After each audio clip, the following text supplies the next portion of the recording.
Hey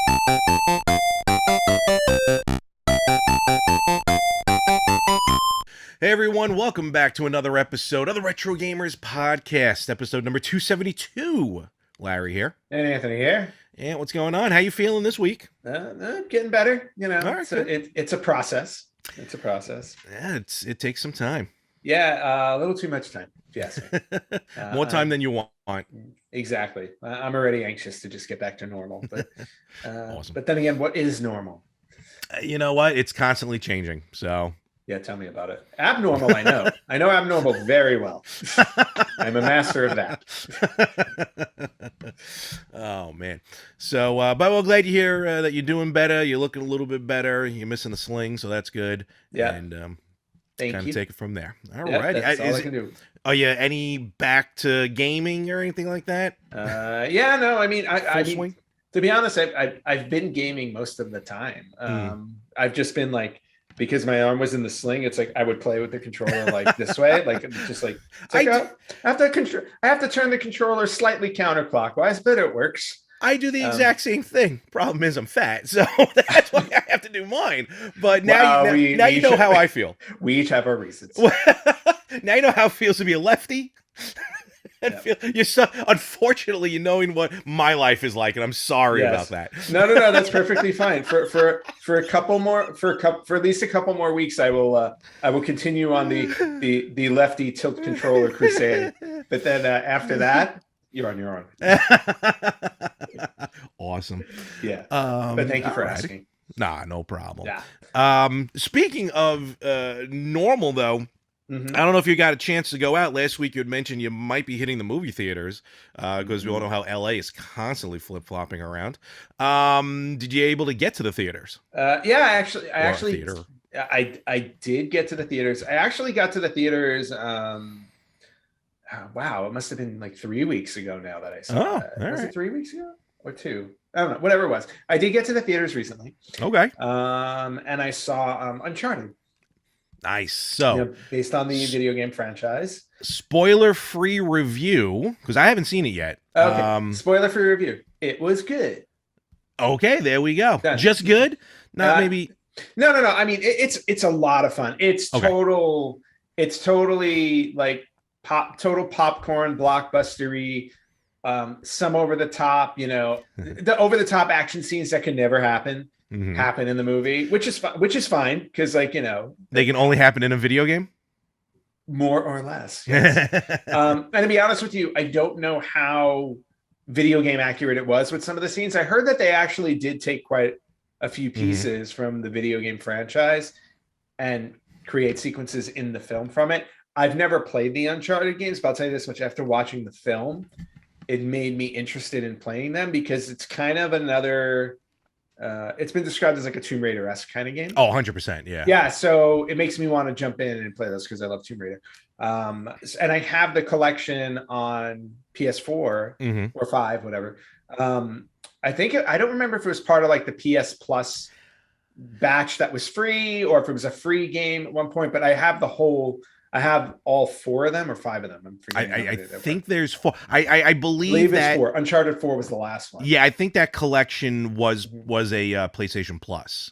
Yeah, so I grabbed that. I grabbed the collection for free, so I have them sitting on my PlayStation. So it did make me interested in playing them. So I believe I bought Uncharted 4 for my PS4 when it was like on sale at some point because I was like, everybody tells me how great these are. I should try them.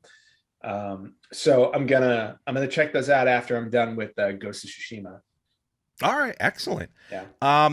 That's what I love about like when because I've definitely gone into video game movies. I've never played the games. Like for me, what you just described was for me like with Detective Pikachu, and like I'm sitting in the theater loving the movie. Don't get me wrong, I loved the movie.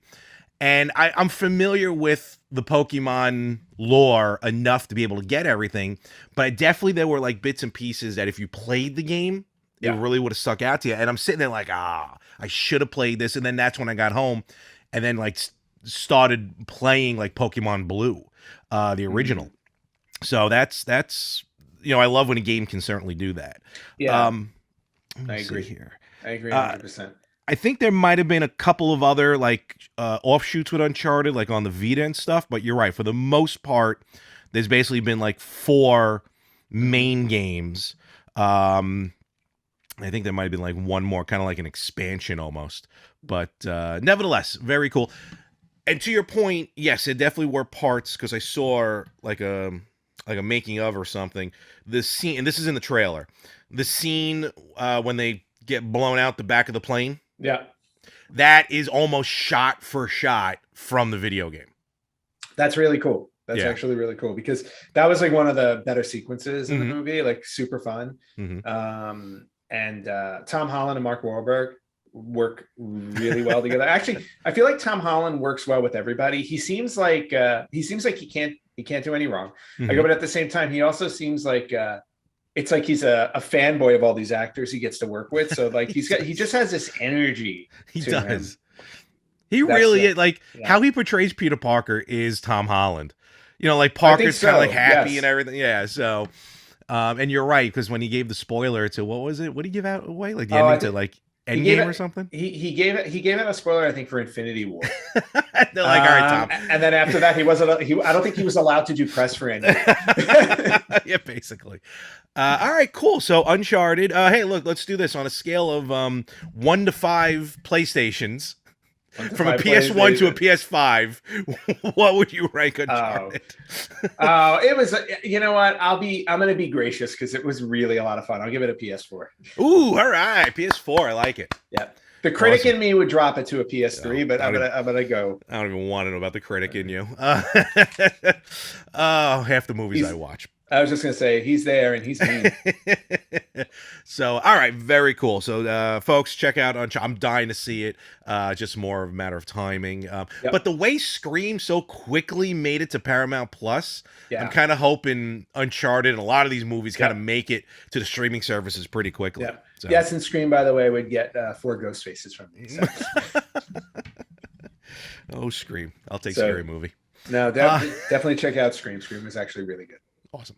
All right. So very cool. So you got that happening. I have a little bit of an update with myself as far as my situation with my games. Okay. So as we all know, in history, I have been constantly losing the battle of many battles, but trying to hook up all these video game systems through one HDMI port. Yep. And my history of multiple HDMI splitters, buying them and just them not working. Yep. So it's just like companies can't seem to get them right. No. And I think they purposely make them go, all right, let's see. Well, Larry's going to buy this one. So let's make sure that it auto switches, because that's always been the problem, or just doesn't work. So, and now here's the other problem though. As I've gone and bought other HDMI switches, my collection of systems that require HDMI have grown. So now it's a battle of finding one that works and finding one that holds enough. Because I'm only down to one HDMI port on the TV that's free. Right. The Switch, the PS4, and the Xbox hold up the other 3.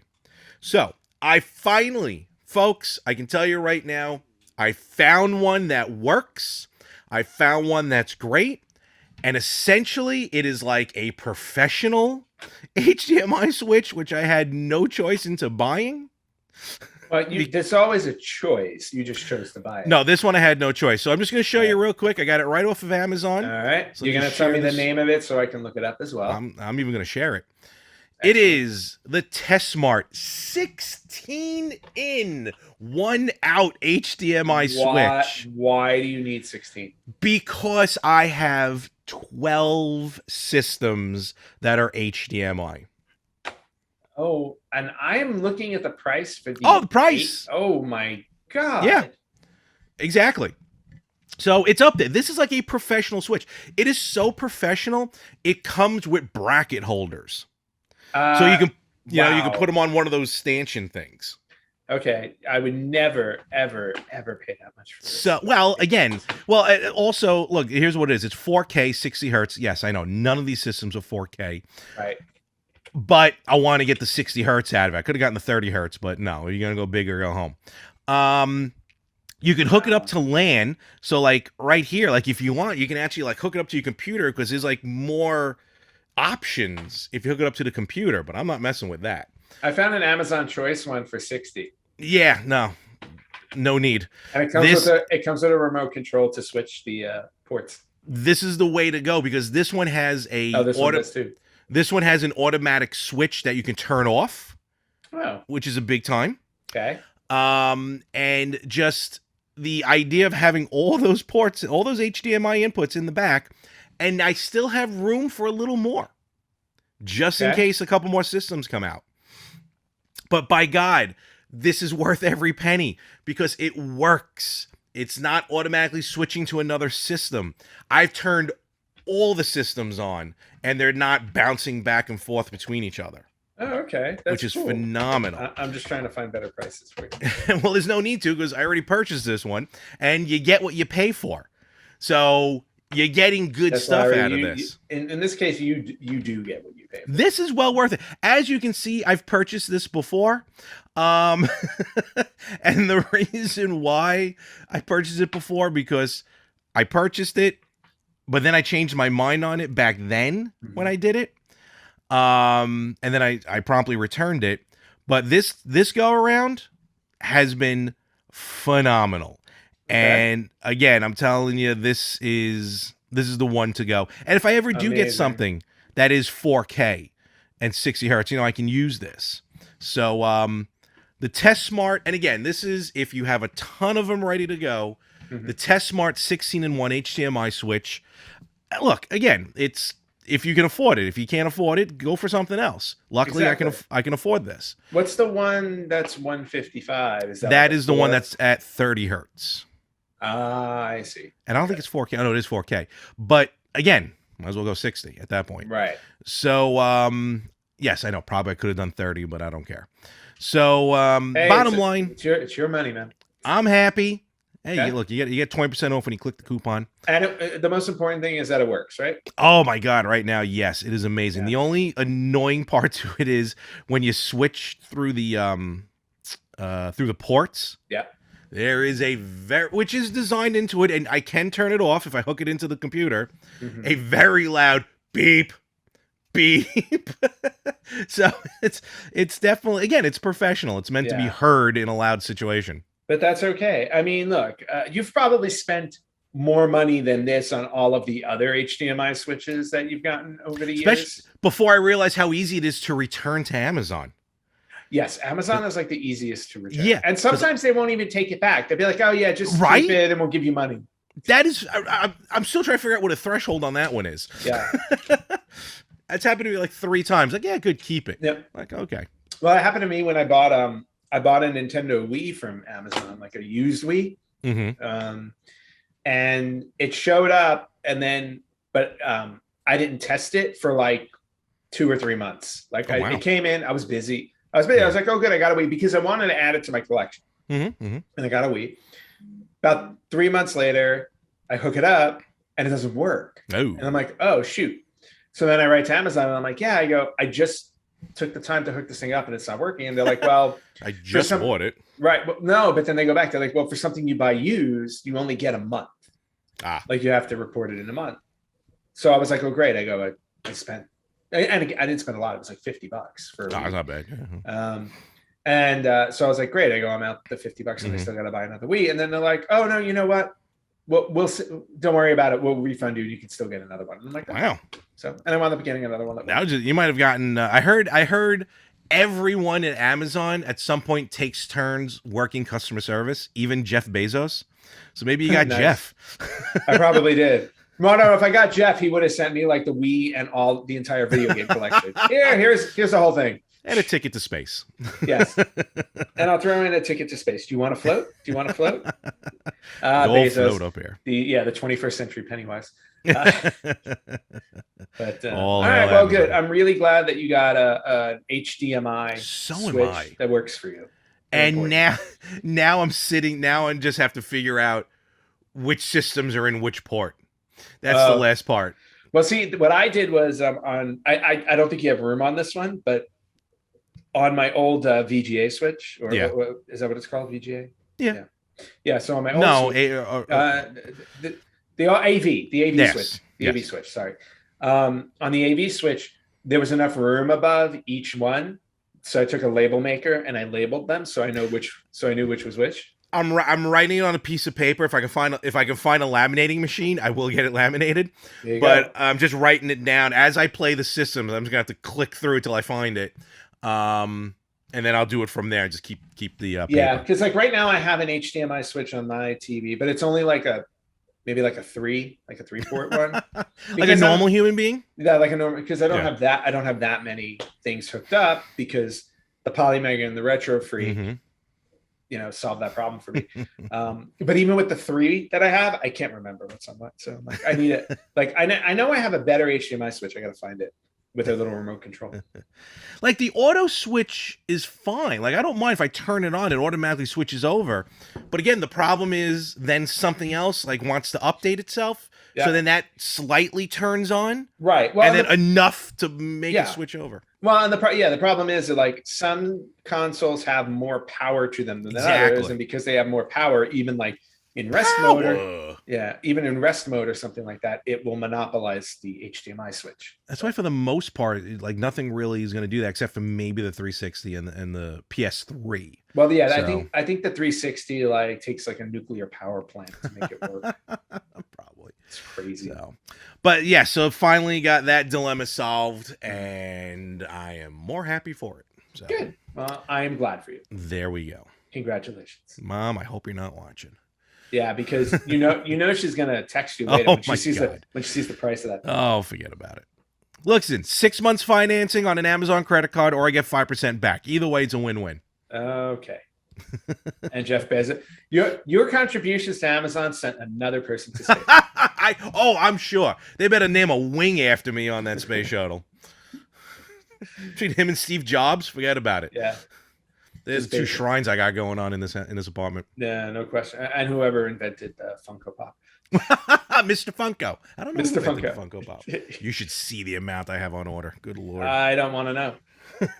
They just came out with Peacemaker Pops. Oh no. I got to get an Eagly. Oh jeez. Eagly Let's move on. rules. Not video game related. Moving on. So, all right. So, well, luckily I got the Switch, that not the Nintendo Switch, but a Switch hooked up because Konami just dropped an amazing trailer. And what's funny is when I looked at some of the comments and some of the, clicked on the trailers, there's a lot of people who are like, "Oh, I'm getting this for every system," which Mhm. that I find a little weird. But hey, look, there's collectors out there. I was just gonna say, well, it also depends on like who you game with, because some of it is multiplayer related. True, but I think just straight up people just getting them all to get. But what we're talking about here is the Konami Teenage Mutant Ninja Turtles: The Cowabunga Collection. What better? Yeah, you can come up with a better title for that based off the. I've always enjoyed Cowabunga. Yes. One of my favorite franchises of all time. I mean, it's got to You've be made that well known. Yeah, man. I mean, the Turtles are phenomenal, and their gaming history also has been phenomenal. There really hasn't been, at least on like the original systems and stuff, the old school systems, Mhm. there really weren't any misses too much. Look, to each their own. Well, I was going to say, a lot of people were not fans of the original Turtles game on the NES, if you remember, because it was ridiculously hard. Yeah, and it was a bit cumbersome to control. true. So yeah, there was that issue. But overall, though, just the love of these games. Oh yeah, and what's great about this collection, though, unlike now Konami, so this is like their 4th collection for the most part that they're putting out like this. They did the original Konami arcade series, which was a bunch of shoot 'em ups, Gradius, all them. Even had Haunted Castle, which is Castlevania arcade. Yep. Then they put out the Castlevania collection and the Contra collection. Both phenomenal collections. fantastic. Yep. Excellent. So their track record really to me is 3 for 3. So when I saw this trailer, this is probably one of the biggest games that I'm waiting for, that I'm just totally stoked about. And let's get right into it because there are a ton of. They've basically hit every game that's available on the original systems, and just real quick, we'll touch on it again later. What's cool about this is, when the minis came out, the NES, the Super NES especially, even like the Genesis, when the minis came out, there was always talk about, all right, what games aren't on these minis, and everyone always mentioned Turtles, whether it be the arcade game or Turtles in Time on Super NES. And the kind of the consensus, which made sense, was that's a third-party license that's tough to get. So, all right, fine. But now we got it. And it's, Nickelodeon's like, nope, we're good to go because they own the Turtles. So, basically, let's give a quick rundown first on what games are available on this thing. All right. You want me to do that? You can. I can do it. Either one of us can do it. All right. So I'll do the quick rundown. So we got, now granted, these are all called Teenage Mutant Ninja Turtles. So we're gonna make it I easy. want full titles. No.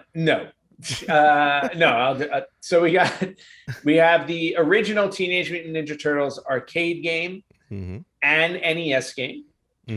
We have Teenage Mutant Ninja Turtles in Time, which was for arcade.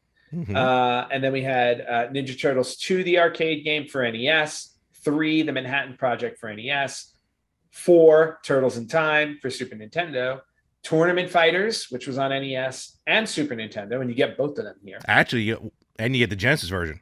And you get the Genesis version. Yep. You get the Hyperstone Heist, which was on Genesis. That one I can't wait for. Yeah, that one's great. And then for the Game Boy versions, you get Fall of the Foot Clan, Back from the Sewers, and Radical Rescue, which were the 3 games on the Game Boy. So for a total of 13 Teenage Mutant Ninja Turtle games. Yes, 13 major, and you get like the international versions. Trust me. No, you know why? Because it said I saw 11 somewhere as well. Oh, but the Japanese regional ones only get 11. Yeah. So, I mean, all four NES games. The Super Nintendo games. The fact that Tournament Fighter, yes, you're getting 3 different versions of Tournament Fighter. Yeah. But like each system kind of gave its own flair to the game. And funny enough, which I didn't realize till this, TMNT Tournament Fighters on NES was the last Konami NES game they published. Oh, wow. So that's pretty interesting. That's really cool. And I'll be honest with you, Tournament Fighters is probably at least of the ones I played, were my least favorite because it's just kind of Mortal Kombat-y. Which is funny too, because everyone prayed for the game itself. Yeah. Everyone says Tournament Fighters was phenomenal. Well, standalone. Yeah, I mean that's what it is. It's like it goes to taste, like, because at that point, like, I had been so enamored with the arcade games, with the arcade versions, that I just wanted to play those. Yeah, no, totally. And so I didn't want to do like just one-on-one battle type. And Tournament Fighters on NES always, like, I never owned any of the Tournament Fighters, but Tournament Fighter on NES, even back then, I'm like, why are they releasing this on NES? Like, we got Super Nintendo and Genesis. So that always seemed interesting to me. Well, because some people didn't have a Super Nintendo or Genesis yet. Okay. They didn't get everything day one like some people. Larry. Gotcha. All righty. Yes, the arcade games as well. I mean, probably 2 of the best arcade games of all time. Yep. So bottom line, this is a hell of a collection. And again, I'm loving seeing the Game Boy titles in there. Yep. So, Fall of the Foot Clan is a fantastic game. I don't know if I have Back from the Sewers. I definitely do not have Radical Rescue. Well, you will soon. So, nevertheless, and just to mention, online functionality for TMNT, the arcade game, TMNT Turtles in Time arcade, TMNT Hyperstone Heist, which I didn't realize was even a multiplayer. Yep. And the, weirdly enough, the Super Nintendo version of TMNT Tournament Fighter. Yeah, it's interesting that the ones that they chose for that. But now those are online. Co-op, of course, is for everything. So, Ant, overall, how are you feeling about this? No, I mean, I'm feeling really good. I mean, this is definitely a collection that I will purchase. My only critique that I have towards it, because there's always something. Right? Of course, there's always something. My only critique to it is that the Turtles 2 arcade game does not have online functionality, which I think is a very interesting choice. I don't know why. The NES game? Yeah, I mean, Probably. because that Go second ahead. one, to me, that second one, I enjoyed the second one better than the first arcade one. So I just find it interesting that they just chose not to do that. Maybe it's because it's the NES version. I Because think so. arcade, you can do 4 player. If I remember correctly, for the NES ones, you can only do 2. Correct. Yeah. That is absolutely correct. And that's probably why. Yeah. They figure, you know what, if you're going to do online, again, you can do co-op on all this, Yeah. couch co-op, but online, you know what? I mean, to make things easier, just go with the arcade. Right. In my opinion, I think. I see No, what you're talking about, yeah, though. that's my assessment too. But I really loved that second one. I thought that second one was great. TMNT 2, the arcade game on the NES, is phenomenal. And look, technically, there are 2 extra levels on the NES game compared to the arcade game. Yeah, well, and that's the other thing too. The TMNT 2 arcade game for the arcade was left off of this, which is interesting as well. Wait, what? Wasn't there an arcade version of TMNT 2? No, TMNT 2 is the NES version of the arcade game. Oh wait, see, my brain isn't working. See, I forgot that they had to call it 2 because of the original NES game. Exactly, that's why. Yeah. I just right. My brain just skipped a few that's beats all right. this morning. No worries. Leave me alone. I'm medicated. But but that, even back originally, it's the only way to get through these shows. I just can't anymore. My brain is melted. That's what even from day one when I first got the game way back when, I always found it funny they called it TMNT 2, the arcade game. Like nothing was. I don't ever remember any other games really being pointed out saying, "Oh, this is the arcade game," but. Nevertheless, because they had to differentiate of course. from the original. Of course. Yeah. And again, there are 2 extra levels because for an arcade game to come to Nintendo, it had to be different than the thing. All right, so again, fantastic series. Out of these gems, I mean, really, they really all are gems. I got to be honest with you, the biggest one I'm waiting for, and really the one I never truly played that I want to play, is Hyperstone Heist on Genesis. I was going to say the same thing. It is, and it's funny when I was looking into it, and Hyperstone Heist on Genesis is kind of like they pull a little bit from, I think, the Manhattan Project. They pull a little bit from Turtles in Time. Like it's a weird grouping of some of the past Turtle games into this Genesis game. But also nowadays, Hyperstone Heist, I'm not saying it's going for phenomenal money, but it's a good chunk of change to pick up Hyperstone Heist. So, I'm happy to see it in this collection because now it's only going to be, if anything, you're just spending $40 on Hyperstone Heist, like if you wanted just that one. Now, with this being said, these collections, definitely, there's tons of them. We've seen this, as I mentioned, the other Konami collections. The Castlevania Advance collection, which is the Game Boy Advance games. Some of these games coming out, even with like limited run, how they're getting ready to put out Rondo of Blood on the TurboGrafx CD at some point. Yes. What do you think? And this is purely opinion on this part. And I would like to. Isn't everything we say? Yeah, but as soon as gas prices start to come down a little bit, I'm making more trips out to Game On. Maybe I'll pick some other people's brains. But what are your thoughts? Like, how do you think these collections? How can I put it? Like for collectors, those who want to get the original cartridges, forget about the 2 arcade games. People who want to get the original cartridges. Do you think sometimes this kind of will prompt people to go, oh, you know what? I remember the Manhattan Project. Let me see if I can find a copy of that on NES. Or maybe a combination of both. You have this game to play, but still collect the games for a collection. Like, how do you think these collections usually, do you think they help or they hurt the used gaming society? Well, I think, to be honest with you, I'm not sure if it affects it at all. And the reason why I say that is because collectors are collectors. They're going to go out and buy them, regardless. I think what it actually does is it just increases sales for games that have already come out before, because collectors will always go back and buy the originals, right?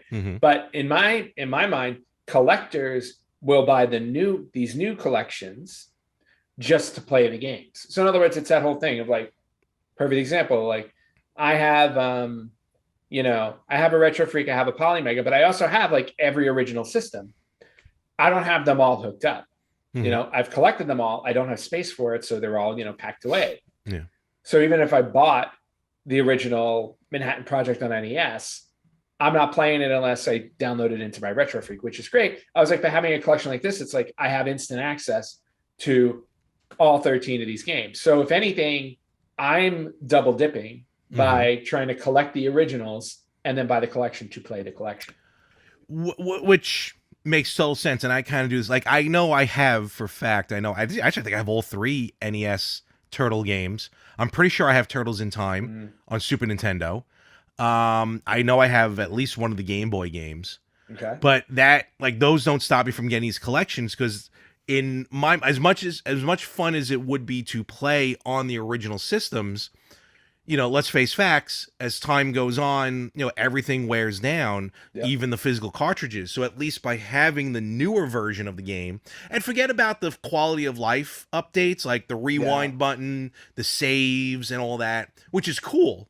But I just think it just kind of, like, in other words, you can have the physical copy in the collection, but when you want to play it, so you don't ruin the physical copy. Yep. Then that's when you go to these collections. And in some cases, like if you buy it on the Switch, you can play any of these games on the go. Yeah. So, I think, personally, I feel like for me right now, this is a guarantee. I'm going to get this collection. Of course. Absolutely. But it wouldn't stop me where if I saw Hyperstone Heist still for a good price, I would pull the trigger on Hyperstone Heist. Yeah, and so pick up the physical copy. Yeah, so would I. Hell, if I moved and got a bigger place to live in, I probably would pull the trigger and get the 1-Up arcade game, the arcade 1-Up game. I mean, I have that site. I have my sights set on the X-Men arcade game. Well, they have, side note, the arcade 1-Up, like your Pac-Man behind you. Yeah. The countercade, they do have a Turtles one. Ooh, okay. It's a 2-player, not a 4-player, but still. Well, of course. But yeah, so to me, it's like I would still, if I want to get the games, I would still collect them, but I would probably play this more for ease of access. Just the look of the game on there, and now at this point, for some of these games, online co-op. Yeah, the online co-op is what's really the seller for me too, because I'll buy this and get to play it with my friends. Yep. So the game's going to be $40, $39.99 US dollars. Yep. Or your regional equivalent. Konami, unlike the last three collections, will be putting these out as both a physical and digital format. Yes, and I am looking forward to getting the physical copy. Where the especially with, I don't think they did it with the arcade version, but the Castlevania and the Contra collections were originally digital only, and then eventually our good friends at Limited Run put out physical copies. My good friends, yes. No, they've made up with me, so we're cool. And I think the license for Limited Run to try and do this is impossible. So I guess Konami was just like, you know what, we'll just put it out ourselves. Again, that's what I'm guessing. Yeah, no, that's fair. So all right, so Turtles, definitely a great collection. No time frame as to when this is coming out, other than 2022. I wonder if this is going to come out to coincide with the new Shredder's Revenge game. It might. That'd be nice. Well, I don't know. I think they would probably give Shredder's Revenge a little chance to breathe before that comes out, because they don't want you to choose between them. They want you to buy both. So let me ask you this. Now, this is coming out on everything, this collection. Yep. What's your go-to? PS5. Now, because there's no... What? PS5. Okay. I was going to say, there's no right now mention of cross-platform co-op. So right now it's just regular co-op. Now, all right, so you're going to get it on the PS5, which is cool. Don't get me wrong. To me, you're going to get it on the Switch. But here's... No. Here's why. Because majority of these games were on the Nintendo system. Yep. So it just almost, I'm not saying it has to be on Nintendo. To me, I'm like, well, might as well. Like, none of these are going to be in 4K. So I'm like, all right, let's get it on the Switch. At least it's on a Nintendo console, because I don't know, it'd be weird playing a Game Boy game on one of the other consoles. Yeah. And that's right. And with button mapping, because you can do button mapping, which I know a lot of people are into. with all the controllers that are available for the Switch, the NES controller, the Super Nintendo controller, and the Genesis controller, I can probably get away with using them in these original games. Oh, that is true. Well, and there's an appeal, and there is an appeal to that. My bottom line with multiplayer, it's always going to be PS5 because that's where I play with friends. Most of my friends, or all of my friends, have a PS4 or a PS5, and so I game with them on that. Yeah. So that's the reason why I would get it there. If these were all like, if I knew I was only going to play the single player games, I might just get it on the Switch. But because of the online co-op, I have to get it on the PS5. All right. Well, then I guess we will not be playing because I will be getting this on the Switch. Well, you need to transfer over to the PS4. No, because I just explained why. I have all those controllers. Yes, no, I understand that. I go, but still, come to the dark side. It's fun then. And I can play on the go. Multiplayer co-op, though. Exactly. Listen for our little join group. Us. I know everyone has a Switch. I know, but still, join us over there. So, all right. Well, again, Teenage Mutant Ninja Turtles, the Cowabunga collection. Yep. Probably one of the greatest collections in modern history. Will go on sale this year. We'll talk more about it as we get a release date down the road. But yeah, this is going to be really, really cool. Very cool. Yes, I am excited about it. All righty. So. All right. With that, I guess we can move on. We got some news to talk about. I got some news and I got some retro birthdays. Which one do you want to start with? You know what? Let's start with retro birthdays. All right, retro birthdays. I have 1, 2, 3, 4, 5 retro birthdays. 5 retro birthdays this week. Oh, and before we get into retro birthdays, just one other topic to talk about before we get to these. Yes. How was your Mario Day last week? Oh, that's right, Mario Day, the day we keep forgetting to talk about. Yes. Mario Day was unproductive, but I did. What was that? That was on a Thursday. Right? Yes, it was on a Thursday. Yes. I did get to play. Unfortunately, hold on, I couldn't take advantage of any of the sales because, well, I got everything, or mostly everything. But I played a couple Mario games. I got the Game & Watch, Super Mario Brothers. So on lunch, during work, I broke that out real quick. Very nice. Played a little Super Mario Brothers. Yeah, I really, just played a couple Mario games just for fun. You had a mellow Mario Day? Yeah, basically. Okay. I kind of sadly had a non-existent Mario Day. I really wanted to take advantage of the sales, but this teeny tiny medical procedure I had done kind of tapped me out for a little bit. So I got to watch the sales go by. But I will say though that they had some really decent sales. I mean, almost every Mario game was like $20 off on the Switch, and they don't usually drop that low. No, not even during Black Friday. But Black Friday is about the only other time you can get them for $40. But just buying a Mario game, like I really like the one thing that I wish I did grab, and I should have just done it, was Luigi's Mansion 3. But I did not. So I don't know why he's saying it's Mario Day, not Luigi Day. Well, yeah, but you can't have Luigi without Mario. I think Nintendo begs to differ. No, I think well, true. Yes, that is true. But I will say this though, and if I knew ahead of time and if I had the vacation time, maybe I would have done it. There was something really cool though that was happening at the Nintendo store in New York City. Oh, really? Yeah, if you I don't remember the full aspects behind it, but if you went into the Nintendo store and I guess maybe either bought a game or said something or Yahoo or something, I don't know, you got a limited edition gold Nintendo Mario token, like a coin, like a challenge coin almost. Oh, cool. But it was Lego. Oh man, that's what it is. You buy one of the Lego Mario sets. Okay. It was like a Lego Mario gold coin. Nice. And then if you go literally, I think it's next door, if not 2 doors down, to the Lego store and do something, I forgot what it is, you get a silver Mario token. Oh, Lego token. That would have been really cool. Oh, and I have a nice small collection of challenge coins that I enjoy, and that I would have, oh my god, I would have totally done that, but too late now. But those were cool. Okay, very cool. So. So I hope everybody had a really nice Mario Day. Hopefully everyone watched the movie, the wonderful live action movie. No, okay. No, we do not sully Mario Day with that movie. That's got, come on, when the all the Goombas start dancing, rocking back and forth. All right, we're gonna move. All right, moving on to retro birthdays.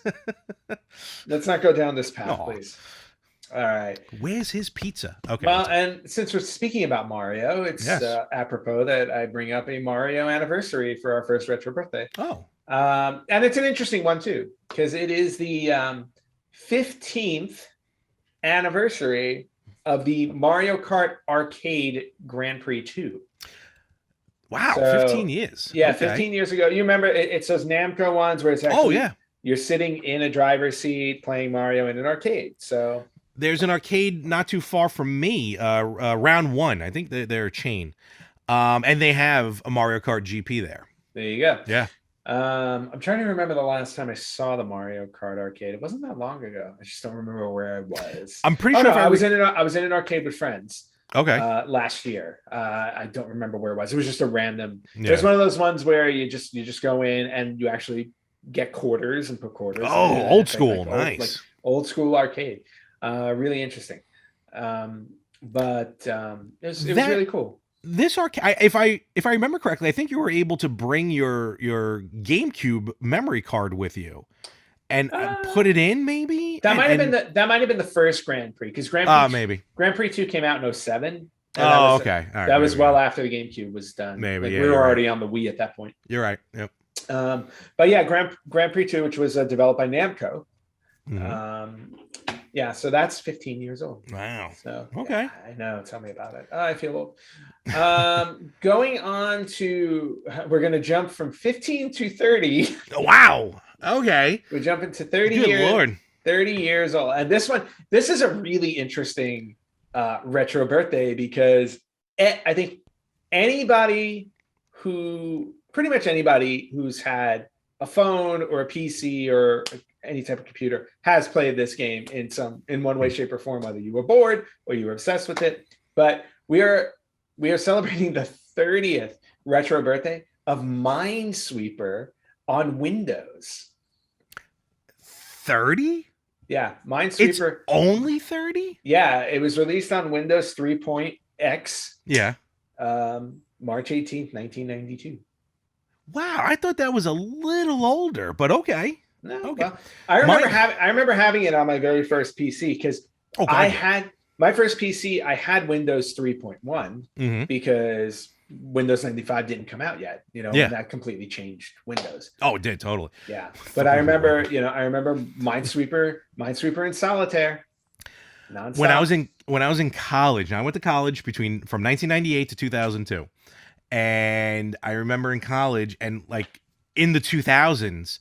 I had to do like extra credit or something like that. So when I was handing my report in to my teacher in their office, they're like, all right, let me just check something real quick on the computer. And they boot up. I'm like, are you using Windows 3.1? And she's like, yeah, I brought the computer from home. It still works. I'm like, you're my computer teacher. What the hell are you using 3.1 for? Exactly. In 2000. And at that point, we had Windows 2000, which wasn't a very well-liked Windows. No, Minesweeper. Actually, I think I just bought a Minesweeper version for something. Actually paid money for Minesweeper? It was like either it was $1 or maybe it was a free download. Okay. But no, Minesweeper. Yeah, man, Minesweeper is awesome, man. Now, all right, real quick before we move on. Yep. What is your opening go-to? There's like 3 different ways to open a Minesweeper game for your first move. I always start in a corner. Okay, that's one of them. You always start at the corners. I guess it's really only 2 of them. You either start in the corners or what I do, in the middle. Click, and just start clicking around till you open up something big. Yep. Then you work from there. I've done that before too, but I always found that the corner tends to work because they odds are there are not bombs in every corner. Yeah. So you just got to pick a random corner and hope for the best. All right, cool. All right, so Minesweeper, 30 years old. Yeah, and I believe a Hall of Famer too, Minesweeper is. I believe that is the case, yes. That might be also why we've talked about it recently. Yeah, we have. All right, also celebrating, this is a Japanese 30th anniversary. It's a little bit older in America. Really? So, one of those odd ones where like an American game makes its way to Japan. But 30 years ago, Japan was blessed with Toe Jam and Earl on Sega Genesis. Haha. 30. Did you say how long ago? 30? 30 years ago. Oh my gosh. Again, Mario, contributor to the show every now and again. Huge Toe Jam and Earl fan. Oh, I can't wait to tell him how old he is. I love Toe Jam. Well, Toe Jam and Earl is technically 31. It was released in 91. That's true. So that's true. I never really got into it. It was just fun. It was just. It is. I don't hate it. I don't even know how else to explain it except fun. You know, like the levels are great. You can fall off one level and go to the level, and then I just had a good time with that. If you knew the secret to level, you know, if you drop off of level 1, there's actually a level 0. Oh, really? Yeah, I didn't even know that. Okay. See, surprise. I just picked up the newest one because it dropped to like $3 on Switch. Oh, get out! A couple months ago. I would have grabbed it for $3. Oh yeah, dirt cheap. Nice. So, but, all right, cool. Yeah, but Toe Jam and Earl, great game. Very cool. Moving on to, and again, we're gonna do.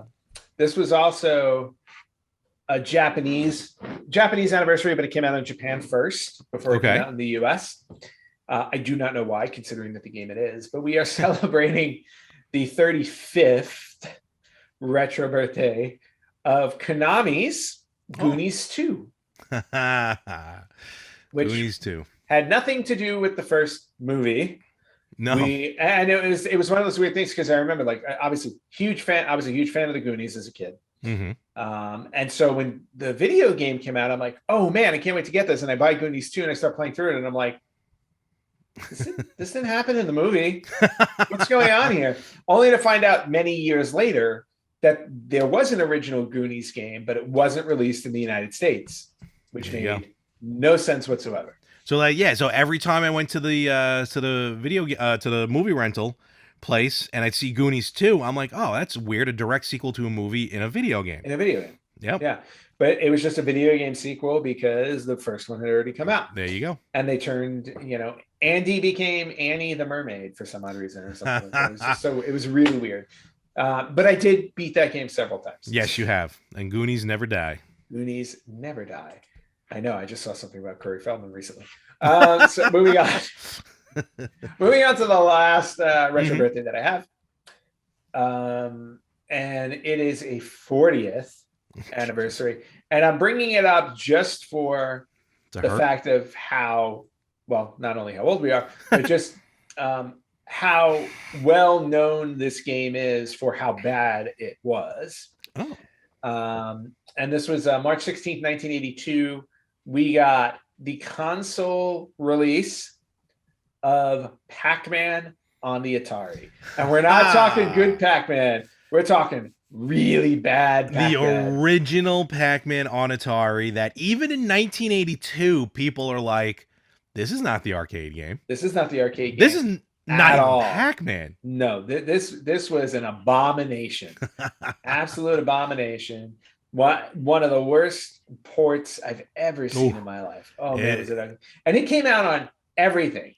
Everything. Like, I'm looking at this, it's like Apple II, Atari 5200, Atari 2600, and television. You name it, it was released on. And back then, they used to advertise like available on Atari and television, Coleco, blah blah blah. Yeah, what a it was horrible game. It was only at least, we did finally get the Pac-Man 4K homebrew. Yes, which does make it a little bit better. But that was. I think I have a copy of it. I have the original 2. Pac-Man. I have 2. I don't know why. You're just sadistic. That's why.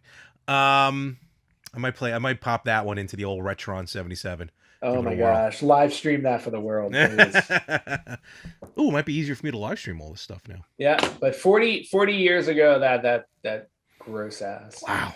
Even Pac-Man was like, what are you doing to me? Yeah. All right. All right. And that's it. That's all I have for retro birthdays. And very cool. Happy birthday to all of those. Happy birthday to all of those except one. One of you did not deserve to be born. Oh, wow. Poor Pac-Man. Well, he deserves it. The Atari one deserves it.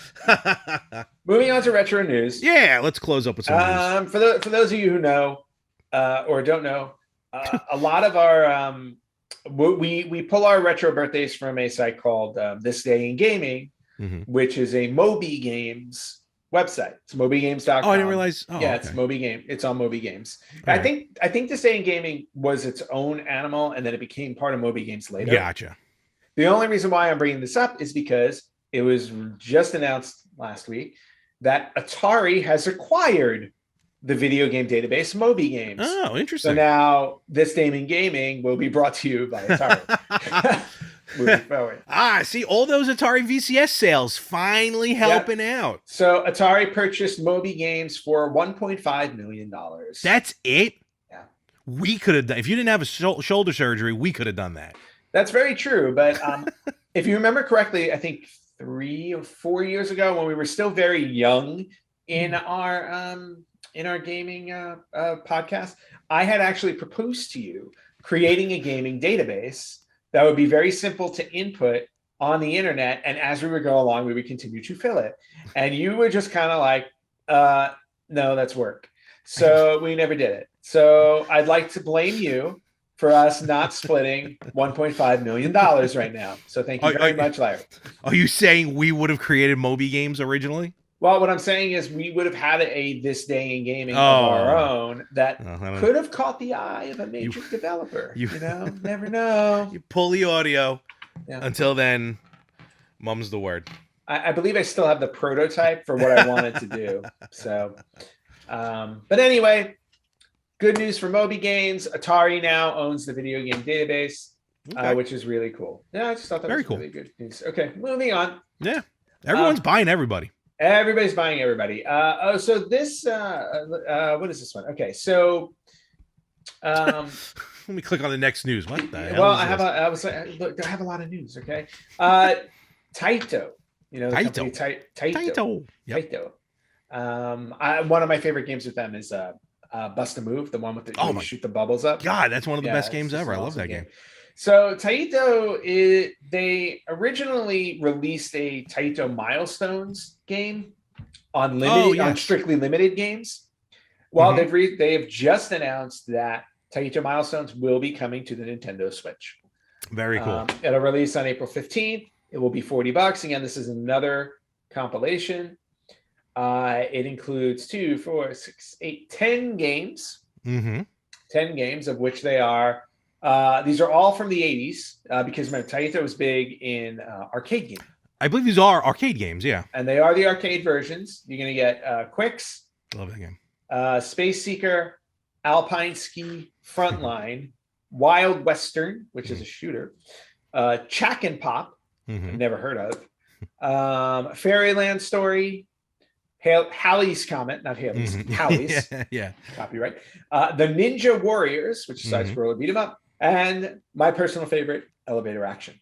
Oh, one of the best games ever. I love Elevator Action. Yes, I've seen this collection. Great collection. 10 games, $40, phenomenal. The only issue, and it's not even a bad issue, is that not all of them, well, as of last week, it's now add one more to the list. A lot of them are available individually as arcade archives. Yes. And I have like 5 of these already. So, unfortunately, it wouldn't make too much sense because I just picked up Quicks. Yep. Which, I can't even say enough about that game. That game is awesome. I love Quicks. Well, here's the thing. The audio is terrible. But if you're also the type of person who wants a physical copy, which some people do, like me, this will be available as a physical copy from Strictly Limited Games. Or is it Strictly Limited? Or is it? No, it's just going to be released regular. No, it's just going to be released. Yeah, just a regular Strictly release. Limited. You know what I think you're thinking about? Strictly Limited put out Space Invaders collection. Yes. The one I actually have. Yes. Well, originally I bought Japanese, and then it didn't have all the games I wanted. So, but nevertheless, they put out an amazing Space Invaders collection. But this Taito collection, and I remember having there was a Taito Legends on the Xbox. Yeah. They've released these many times, but so you can get a physical or digital version of this for $40, which is Go digital. Cool. No, physical. Thank you. Remember what happened when you went digital the last time, and then you had to go back and start collecting physical all over again? When will you? Yeah, that changed. Oh, jeez. I've canceled a lot. No, I've canceled a lot of physical games because they're coming out digital, cheaper. cheaper. Not always cheaper though, and that's the other thing too that I Well, always that's have. true. That's always have an issue with, where it's like you can buy a physical or a digital copy for the same exact price, and I'm like, well, that makes no sense because it actually costs them money to make a physical copy. So Mhm. the physical copy should be a little bit more, or should I argue and say the digital copy should be less, right? Well, it takes money to store the game. You need to put storage so it can Yeah, download. but you're only storing it once for the however many people buy it. Whereas But you have to make a copy for every single person who purchases it. but say a flood comes through, Nope, done issue. Moving on. destroys everything. I can just Uh, re-download the game. Stop playing the flood card. I can only do it once, and I did. You've done it a million times. But the flood. Stupid Sandy. Yeah. All right. I know. You'll never. I pity the person who walks up to you and says, "Hi, my name is Sandy." Actually, I did have a supervisor named Sandy. I did not like her. Oh, there you go. So move. Even though she was the nicest person in the world, it's like, sorry. Could have been. Sorry, you're named after a hurricane that destroyed my childhood. All right. Moving on. This one I'm actually really excited about because I only got to play one of these games when I was a kid and absolutely loved it. But coming to Steam in late March, and I know not everybody's a PC gamer, and neither am I, but I might have to jump over to the PC for a little while to play this. They are releasing the Dungeons and Dragons Gold Box Classics. Ooh. So if you are a Dungeons and Dragons fan, you are going to absolutely love this. So the Gold Box Classic series was launched in 1988, and it was a series of computer role-playing games based on Dungeons and Dragons, which was, obviously invented in the early 80s and became this huge. Was it early 80s or late 70s? Late 70s. Late 70s became obviously ridiculously popular. Still, everybody loves it today. So the Gold Box Classic will include a slew of games. Wow. That's a word you don't use that often. Okay. Slew. I use a lot of words that people don't use, and there's one of them. So there are going to be multiple collections. So first one is Forgotten Realms, which is probably the most popular. Forgotten Realms, the Archives Collection 1, which includes Eye of the Beholder 1, 2, and 3. Good Lord, there's like sub versions of these. So it's not just No. You get Archive Collection 2, which is this is a lot to say. This includes Curse of the Azure Bonds, Gateway to the Savage Frontier, Hillsfar, Pools of Darkness, Pool of Radiance, Secret of the Silver Blades, Treasures of the Savage Frontier, and Unlimited Adventures. Good Lord. That's all Collection 2. You sure this isn't Humble Bundle? Nope. Collection 3 includes Dungeon Hack and Menzo Baranzan. Okay. I find it funny. Like the first collection has 3, the third collection has 2, and then the second collection has 1, 2, 3, 4, 5, 6, 7, 8. It's like very interesting. But I guess they're basing it off of the Gold Box series. They used to come out in Gold Box. You get the Kryn series, which is Champions of Kryn, Death Knights of Kryn, Dark Queen of Kryn. So 3 there. There's the Dark Sun series with Shattered Lands, Awake of the Ravager. The Ravenloft series, Strahd's Possession, and Stone Prophet. Then D&D Stronghold, Kingdom Simulator, and last but not least, Al-Qadim, the Genie's Curse. Okay. That last one I never heard of. Right. All righty. But huge collection for Dungeons and Dragons.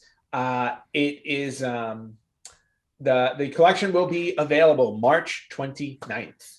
So it's right here. It is coming up right here. I will be on Steam that day, and I may or may not purchase.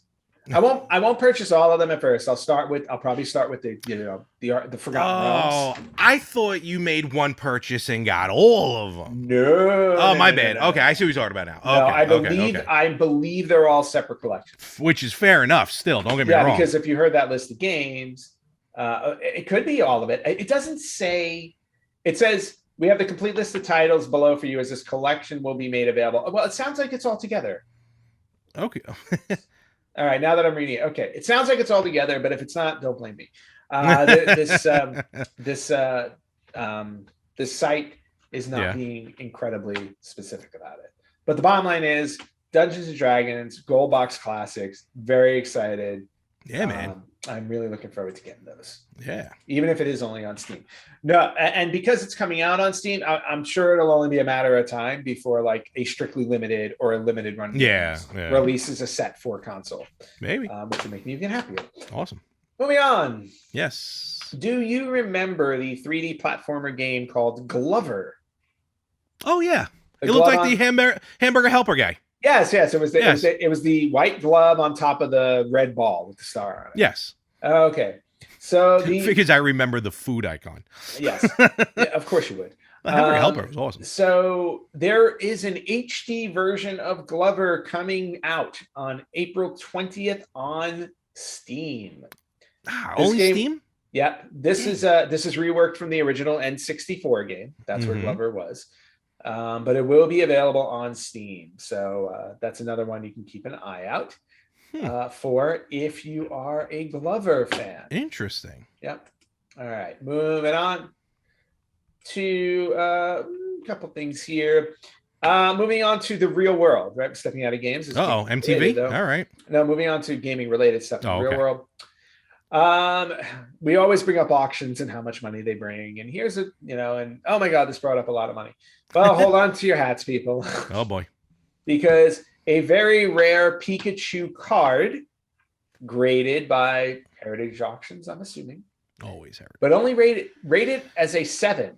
Ooh. This is rated as 7. Low. Okay. But a very rare Pikachu card has sold in Japan for $900,000. Whoa. 900,000 US dollars, I assume? Yep. Okay. 900,000 US dollars. And a 7. Well, here it is. Oh no, I'm sorry. The picture they're showing shows a 7, but they're saying it's a mint card, so I don't know what they're talking about. Then that's older bowl game. Okay. But what's special about the card is it's a Pikachu card drawn by the original Pikachu designer, Atsuko Nishida. Now that's cool. Only 41 of these were originally printed, and 39 of them were given out in a contest. So there were very few of these cards in the world. Okay. But still, $900,000 for one card. That's insane. Yep. So yeah. So whoever bought that, you, sir, or madam, have a lot of money to burn. Moving on. Going into live action, we know the Sonic movie's coming out next month, right? Yeah, yes, everybody's excited about it. Yes. But there was a recent announcement that we are getting a live action series for Twisted Metal. Ooh. And not only, and this is with Sony. That could lead to something. Sony and PlayStation Productions. Peacock has ordered the series from Sony, and they've already got their main star attached, and he is a very recognizable name. We are talking about the all-new, former Falcon, but all-new Captain America, Anthony Mackie, will be starring in the Twisted Metal live-action series. So that game can lend to a really good series. Yeah. Because so far, I mean, look, some of these shows, video game related shows that are coming out, and like even the Resident Evil one that's still due to drop. Resident Evil, Last of Us, I mean, I didn't realize Last of Us got a TV show. Yeah, it's gonna be on HBO Max. Oh, I didn't realize that. Okay. Yeah. Mm-hmm. All right, cool. So, all right, yeah, Twisted Metal. Everyone's always talking about Twisted Metal. That's a game that's great in the archives. So, all right, we'll see. I wonder if he's going to play the Psycho Clown. We'll see. Probably not. He'll be whatever the lead is. But Twisted Metal series coming. Okay. A few other things. We'll jump into the real world one more time before going back to actual video games. But one huge announcement made on Mario Day. Oh, because the Mario Day can't go by without a huge announcement. That's right. But it was officially announced that Super Nintendo World in my backyard at Universal Studios Hollywood will be opening next year in 2023. That is awesome. Finally. And hopefully if it's anything like the one over in Japan that people say, it is going to be a hoot and a holler. Yeah, I have a feeling you'll be visiting me more often now. Wow. Wow. Rude. Wow. Okay. I come out to you because you're one of my best friends and I love you and I like hanging out with you and I want to visit where you live. Right. Nothing to do with the fact that When there Survivor are Series was in when town when or there are wrestling war games pay-per-views and special events or whatever. or The hell we now call the them opening of a theme park, now. which we may or may not be able to get. Hopefully. Well, just so you know, whenever you do decide to visit me for those reasons, I'm not available. So you won't be available next April 2023. Nope. Nope. Sorry, that ship has sailed. But you are welcome. You are welcome to rent my apartment for your visit. I will. I would do that too. I would charge Trust you a me. fair price. I know If you were out of town, I would totally crash there. I know you would. You would have to because somebody's got to feed my cats. I gotta work. God damn it. Yep. No, this is really cool. Yeah, huge news. I mean, huge news. There's plans to open one in Florida, though, right? Well, maybe not. I don't know if they've officially said that, but to me, it seems like a no-brainer. I mean, it's Universal, so I know that they have a third park coming called Epic Universe. I don't know if they've announced everything that's going to be in it. Universal does? Universal, yeah. Like, is it going to be in a different location or? Universal Florida is adding a third theme park in the same area, the same way that Disney World has like 4 or 5 parks. No, true. What's the other park down there? Hold on. They have Universal Studios. Yeah. And then they have Universal Studios Islands of Adventure. Oh, that's right. I forgot about that. Those 2 different parks. Yeah, no, I forgot. Now they're going to have another one called Epic Universe. They haven't really announced. I don't know if they've announced the lands that are in there. To me, it seems like a no-brainer. Super Nintendo World's got to be a part of that. Probably. They probably do that. All righty. But we'll see. I mean, we'll see what happens with that. Apparently, there'll be 2 separate reviews then, because apparently me and Anthony are not going to go to Super Nintendo World together. So. Right. Well, I will have the first review since I'll be able to go there. When it first opens tomorrow. Hello, you guys open yet? Well, it's not like, to be honest, it's not like it's a big secret. They have a construction wall up, and when you're going down the escalators to the lower, because that's high up. Park, I forgot about that. Yeah, because it's big hill. When on the escalators down, you can see it in the distance, and you can see they've already got like the green hills up and stuff. So I'm like, gee, what could this be? It's not like a giant tarp that just says "Don't look." Yeah, exactly. I go, this is not. You can't really keep that a secret. So, awesome. So really excited about that. Can't wait for that to show up. Although I do want to go see the one in Japan, no question, because one in Japan is going to be bigger than what's being built in Hollywood. Oh, I'm sure they have said that already. Okay, fair enough. This is going to be like 3 feet. Yeah, and hopefully, what was it? Like Goombas don't fall over and Yoshi doesn't. Oh, that's right. I forgot about that. Yeah, Goomba almost took somebody out. And did the Yoshi ride catch fire or something? Might have. Yep. All right, moving on. And speaking of catching fire, what a great segue. Wow. Okay. What a great segue. So there are a couple of sites online that they put out satirical articles that are not true. One of them that everybody knows. No, one of them really well known is called The Onion, right? They put out. I love The Onion. They're awesome. Yeah, Onion's hysterical. But then there's a video game one called harddrive.net. And they put out video game fake news where a lot of them they do is like a lot of fake news articles I've seen are like who Nintendo is suing now. Oh, because they always come up with random things. But Hard Drive recently released an article saying that after Nintendo announced that the Wii U and the 3DS shops were closing, they released an article saying that next year on the whatever it was, like on the 15th anniversary of the Wii or something like that, whatever it was, they announced that they basically said Nintendo has announced that all Wiis will self-destruct. Oh, I heard about this. Yes. Okay. And apparently people didn't realize harddrive.net was a joke site with articles. So they actually started taking this seriously. And a lot of people were online saying like, is this really going to happen to my Wii? What do I do? Like, do I get rid of it? If it's going to self-destruct, it's going to melt or whatever. They actually had to Snopes had to run an article telling everybody, no, this isn't true. Hard Drive is a site that puts out fake stories all the time. It's a parody, yeah. So for all of you out there who have a Wii, rest assured, your Wii will not melt, your Wii will not self-destruct. It will be perfectly fine. Now, your Xbox 360, on the other hand, you might want to be on the lookout. Yeah, I was just gonna say, if you have an Xbox 360, you have a lot more to worry about because I'm telling you that Red Ring of Death, I really thought there were landmines in those things. Oh, thank God you bought that off me in due time. Yeah, you know what? At the end of the day, it got me a free new 360. So take that. Because you had spent money on a new 360. Sure did. Yep. And then I bought that one off you on the cheap and wound up with a new 360. Yep. You got the old friend discount and then the Red Ring of Death, and then lo and behold. And I literally got the Red Ring of Death, I think, like a week after. Oh, yeah. Yeah. And all like sales were final. Yeah. It was like, yes, it was. You told me that. And I was like, that's okay, because I got myself a brand new 360. All right. Moving on. Dang it. Here's a random thing. Okay. And you had actually saw this. We talked about it before the show, but a Nintendo DS enthusiast found a way to create a Nintendo DS using the Nintendo Switch Joy-Con controllers. Okay. And a flip phone. Wait, what? I'm sorry, the Samsung Galaxy Z flip phone. Okay. And the Joy-Con. Oh, yeah. He took that's gotta look weird. Yeah, he took the Galaxy Z Flip. Yep. And he found a way to attach the Nintendo Joy-Cons to it Physically. The Switch Joy-Cons to it, and managed to create Nintendo DS out of that together. That is phenomenal. Yeah, because the Joy-Cons would just connect through Bluetooth.